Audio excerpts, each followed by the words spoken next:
Hello everyone, and welcome to the channel. 2022 was an exceptionally bad year for television and film, and I'd like to talk about it. Last year graced us with many reboots, redressings, and reimaginings, and my goodness, who thought one year could absolutely obliterate so many formerly beloved IPs. In this video, I would like to pay homage to those beloved films and shows of the past by verbally abusing those of the present. Before I begin, I would like to quickly add that I have not seen everything, so if you have any honorable mentions, please leave them in the comments below. I'm also a bit of a nerd, so expect superhero garbage, lame fantasy crap, and a bit of sci-fi in action, because that's just about all we were given this year anyways. This list is in no particular order, but I will be saving my least favorite for last. Let's get started. She-Hulk. I thought I'd start with something a little lighthearted here because I'm fairly certain everyone will agree on this. As a fan of comics, I was surprised and glad when She-Hulk got a show, given that it seemed Marvel Studios had recently devoted itself to only giving shows to characters that nobody had ever heard of or cared about. She-Hulk is definitely a pretty well-known character and a fairly popular one as well. However, it's hard to put into words just how awful the show really is. Head writer Jessica Gao infamously made the main antagonist of the show the fans, specifically male fans. She even spoke in an interview about how satisfying it was knowing that years after she wrote the show that attacks toxic fans, she knew exactly how they would react. Well, aren't you clever, Miss Gao, for knowing exactly what we would all think of your show?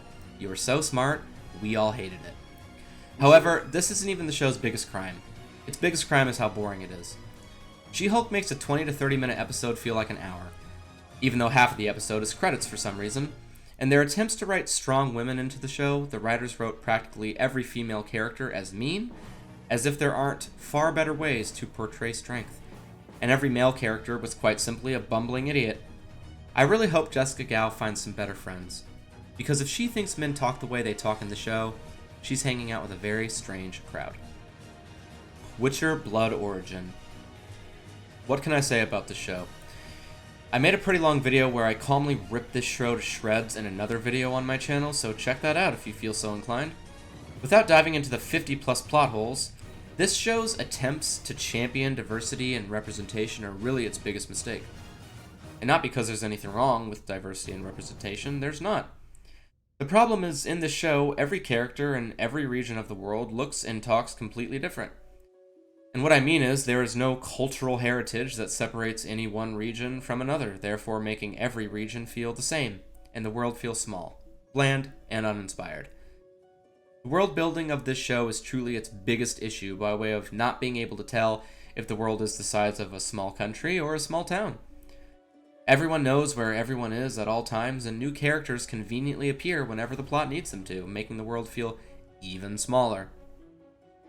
Every region has a cool, unique fantasy-esque name, such as Prussia or Zentrea, and is inhabited by white, black, brown, Scottish, English, Irish, Americans. Same exact tunic, just a different color wearing characters, just giving the show no geographic significance.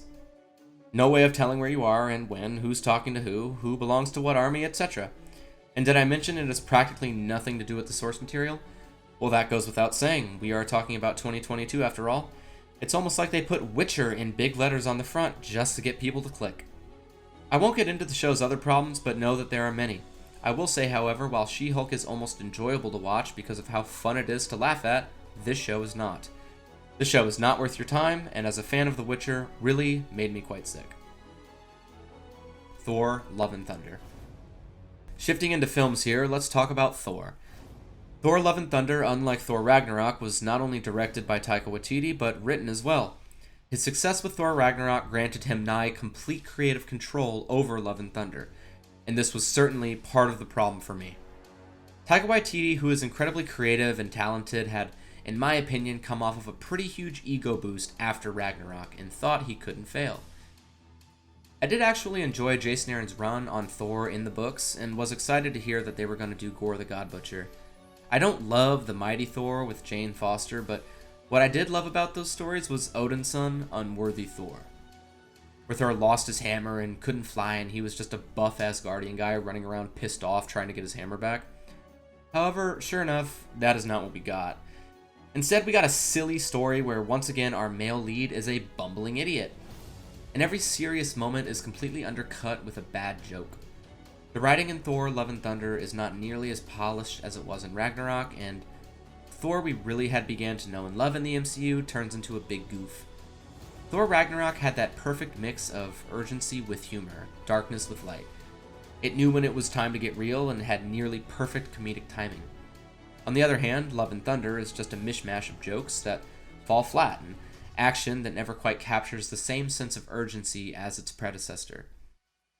Years ago, when the MCU started to really take off, I would try and imagine what cosmic beings like Eternity or the Living Tribunal would look like on the big screen and how that magnitude would be portrayed. By the time we got to the end of this film, I couldn't have cared less. Netflix's Resident Evil. The Resident Evil film adaptations have seen a steady decline ever since the first adaptation released in 2002. As silly as those films are, they can still be a pretty fun watch. Over-the-top action that doesn't make sense but doesn't really need to because the films don't take themselves too seriously. However, what Netflix did to Resident Evil was all but criminal. The show hops between past and present, with past being an insufferable teenage drama show and the present being an underwhelming, tedious zombie apocalypse show with a boring plot and dull actors. The show has next to nothing to do with the original source material, save a few names, which, hint hint, seems to be a common theme among many of the IPs on this list. This show falls flat on its face and failed to capture the attention of both Resident Evil fans and normies alike, earning it a big fat cancellation shortly after being released. To all those die-hard Resident Evil fans out there, maybe one day someone will get it right. Morbius.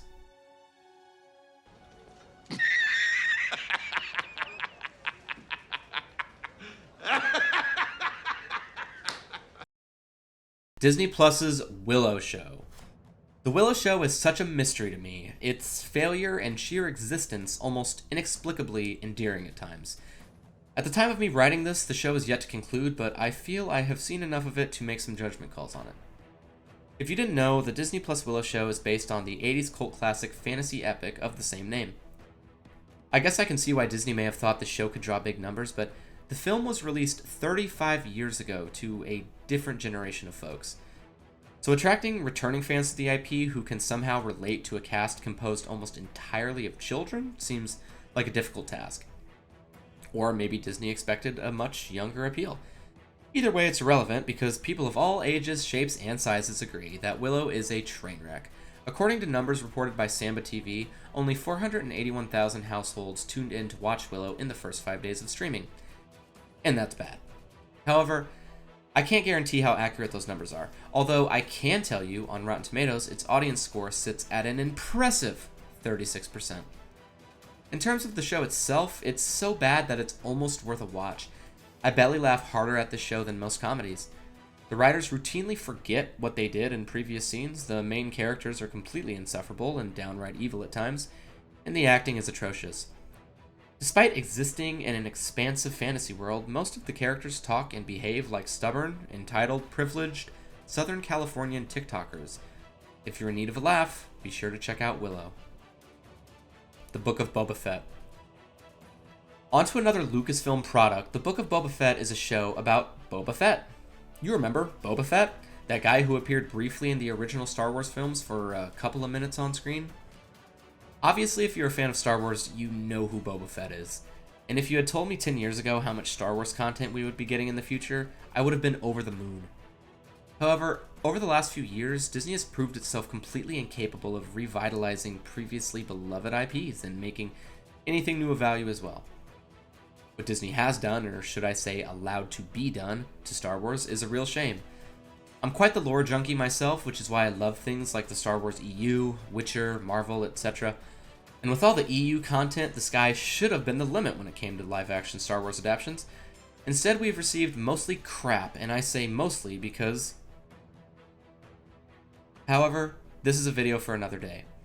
The Book of Boba Fett is slow and boring. Temuera Morrison is fine, but doesn't quite have the charisma of a leading man. They dragged the plot out over the course of 7 episodes, even though it probably could have been wrapped up in 1 or 2. It's not as blatantly terrible as many of the other properties on this list, but It just doesn't live up to what Star Wars could and should be. The Book of Boba Fett is one of these shows that really just shows me how Disney Plus is failing as a streaming service.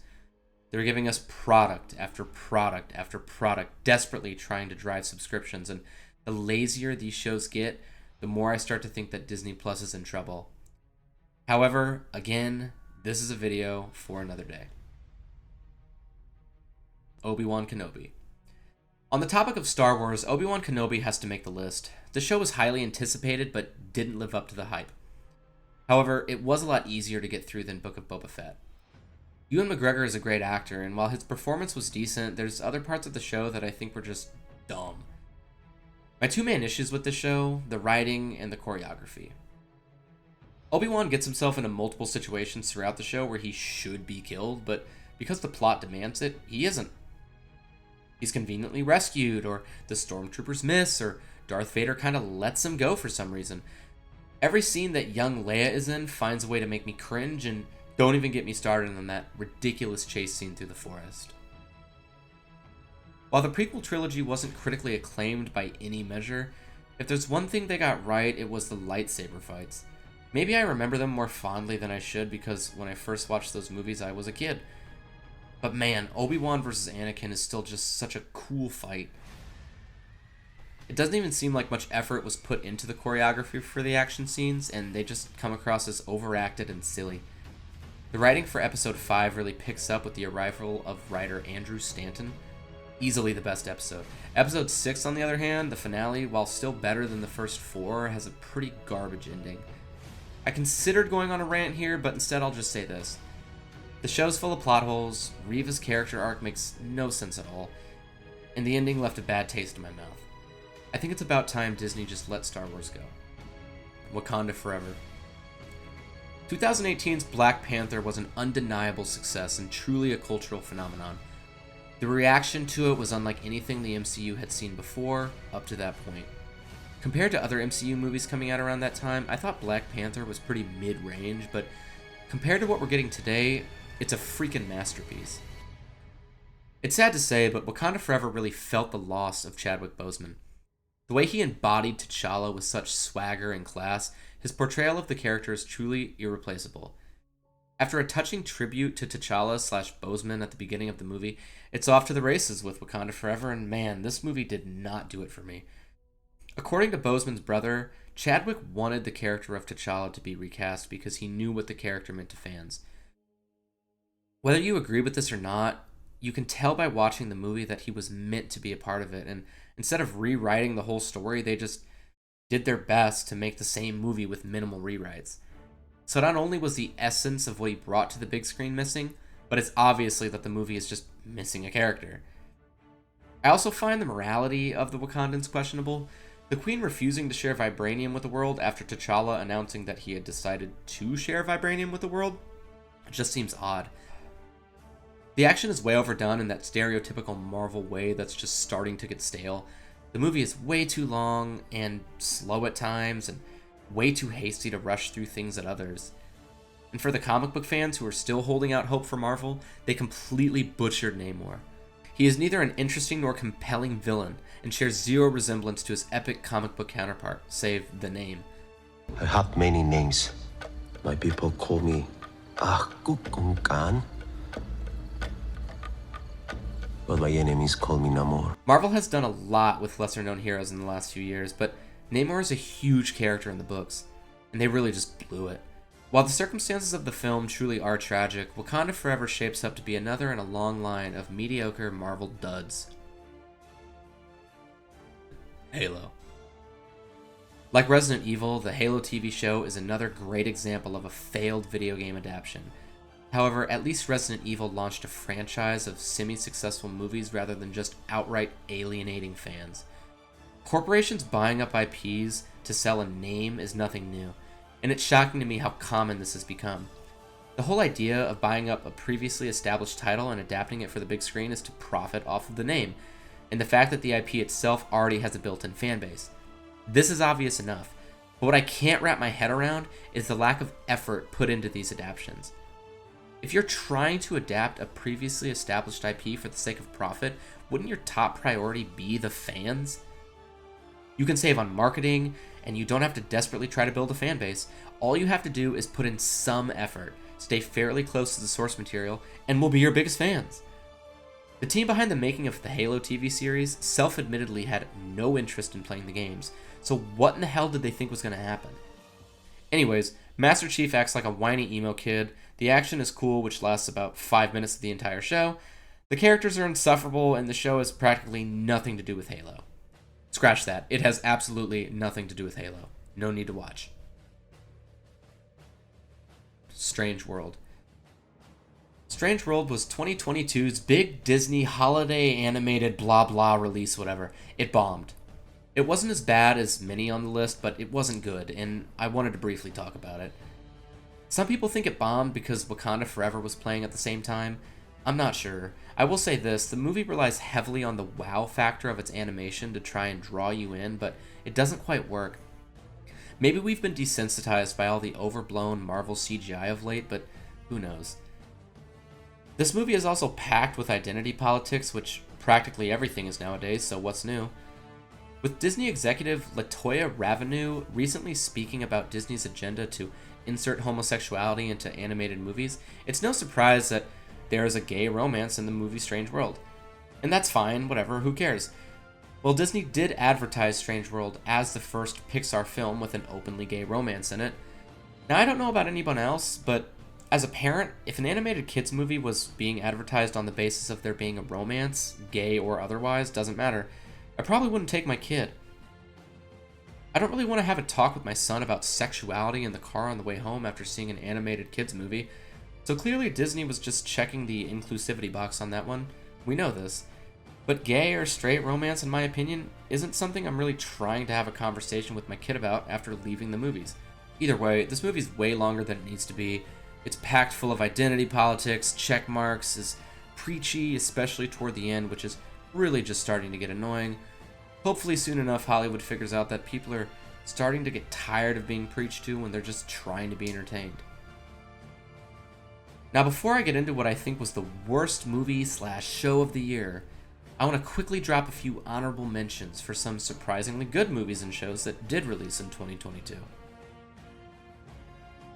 Number 1, House of the Dragon. After Season 8 of Game of Thrones, I feel like a lot of people were reluctant to give the show a chance, but shortly after it began, the views started flooding in. The show was fantastic, definitely the fantasy we did not know we needed, and probably one of the few shows during 2022 that knows how to write strong female leads. Number 2, Bullet Train. I turned this on as background noise while I was gaming and ended up turning my game off, rewinding, and watching the whole thing.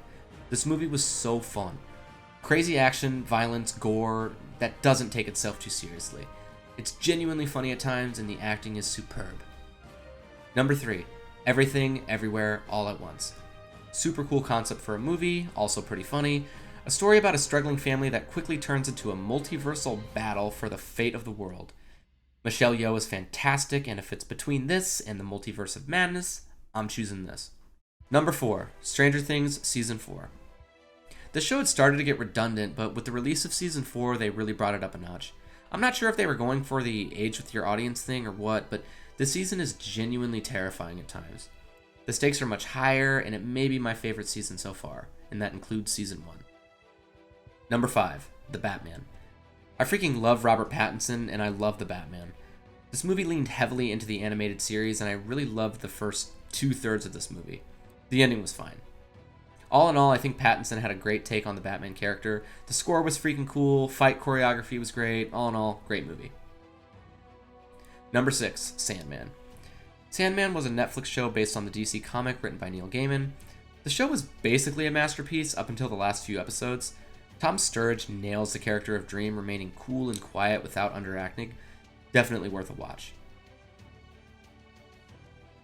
And now, for what I believe to be the worst, most insulting, fan-alienating garbage show of 2022. You probably guessed it, Amazon's The Rings of Power. What Amazon did to J.R.R. Tolkien's work was absolutely deplorable. When it comes to watchability, Rings of Power is not the worst on this list. The reason it tops the list is because of what they did to the work of Tolkien and the Lord of the Rings fandom. Lord of the Rings is very special to a lot of people. I personally have read the books multiple times over, and Peter Jackson's films are masterpieces of cinema. According to a number of different news outlets, circumstances behind the scenes involving the making of this show were not good. Many people were fired, the story kept changing, and by the time the final product was complete, the story had absolutely nothing to do with Tolkien and the world that he created. They completely butchered his world and the morality that he espoused in his writings. When fans spoke out in regards to the mockery of Tolkien and what Amazon had created, they had the audacity to call fans racist and sexist and trolls for not liking their show. An entire community of YouTubers was born out of disdain for this show. They openly insulted fans, crapped on the source material, and updated Tolkien for modern viewers. A story and a lore that not only needs no updates, but is and has always been accessible to all. If you haven't seen it, do not watch this show. It is an absolute mockery of the world Tolkien created and the genre that he redefined. It takes itself way too seriously with its pseudo-intellectual dialogue desperately trying to capture the poetry that was Tolkien's writing. The writing is an absolute joke, and the few lines of dialogue that don't make you cringe were probably stolen from the books or Peter Jackson's films. The sad thing is, Amazon is not primarily a production company, they're a mail order company. Therefore, them losing money on this project will not stop them. As expensive as the show was, even with how badly it failed, they have the money to keep going, and I'm sure they will. I hope I speak for all Lord of the Rings fans when I say that in years to come, we will continue to read Tolkien, we will continue to watch Peter Jackson's trilogy, and we will happily forget Rings of Power ever happened and let it die alone and unloved. Can't wait for season 2. Well, that's the video, guys. Please subscribe. I really like making these videos, and I'd like to keep making them, so please subscribe and like the video. If you stuck around this long, thanks for watching, and have a great day.